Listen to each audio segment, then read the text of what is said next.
Would you like to introduce yourself, please? Hi, I'm Nicola, and I have a son called Noah McCluskey. And Noah has a number of health problems, doesn't he?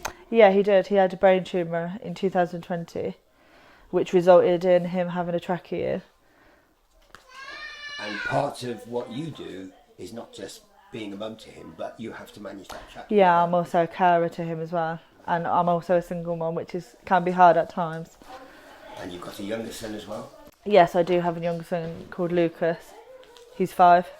And life can be very lively here, can't it? It can, yeah, when Noah's around, yeah, it can be. It can be very lively, but he's also getting tested for autism.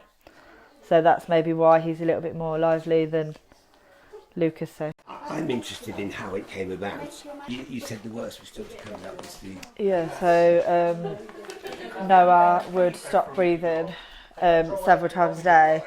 He would just turn blue and stop breathing. They didn't really know why this was happening.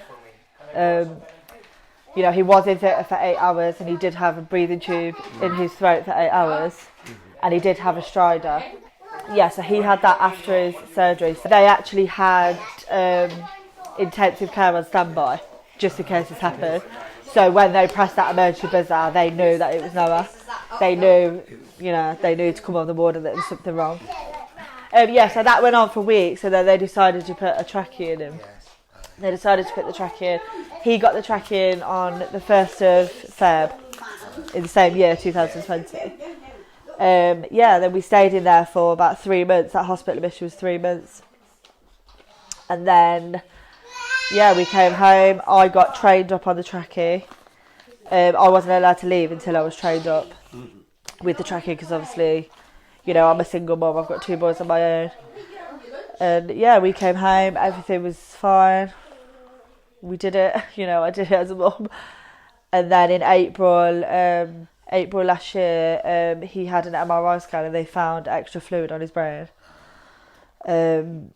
So they took us to Birmingham Children's Hospital. Well, it's very strange. Like, what he's going through now, they don't really know what he's, what's going on.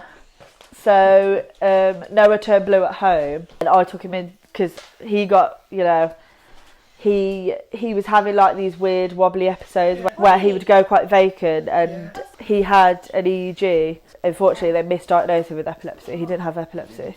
No. Still to this day, they don't really know why he's having these episodes. So he'll just go like this, and his lips will go blue. They don't really know why he's doing it.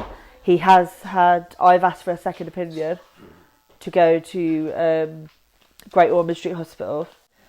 So when did you get involved with the community team after all of that? I got involved with the community team when Noah first got his trachea. So when we first come home with his trachea, that's when we first, we've been with them for quite a while, a few years. Noah's had his trachea for nearly 5 years. It'll be 5 years in February he's had his trachea. He got a new community nurse called Neve, and she's absolutely fantastic. That's his community nurse now. Yes. And she's great. She checks us. Neve O'Sullivan. Neve O'Sullivan, yeah. She's fantastic. She comes out, she supplies me with equipment.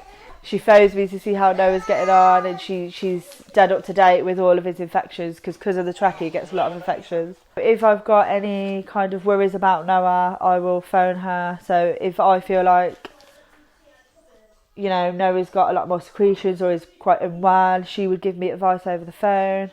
She's quite good at saying, like, she'll even come out and review him sometimes if she feels like she needs to. And she supplies me with equipment, so I can look after Noah here in my home. And do you see anybody else from the community? He is involved with the physio team. So what do you find most useful from the service you go to? The fact that they're just there to give me advice. Like if I phone them, they're there to just give me advice, and they can say, because they're obviously trained nurses. I'm obviously trained in the trachea, but they're actually fully qualified with everything. Do you know what I mean? I've just went into hospital and trained for the trachea side of things and to know what to do for the trachea side of things. But I like the fact that they're always on the other end of the phone if I need them. And they'll always come out and do reviews, and without them, I don't really know. I would do it, but without them giving me the advice and stuff like that, And your mum obviously knows your Yeah. child best. Do they listen to you? Do they listen to what you say? Yeah, Neve does, yeah. And like the community does, yeah. I'm very, very happy with the care that he's got in the community. I'm really happy with it. The care that he's had in the community is better than the care that he's had in the hospital.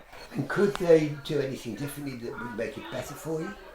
Better for now? No, not in the community. I think I've had a really good, because my dad also passed away about 3 years ago. So they obviously know what I'm going through.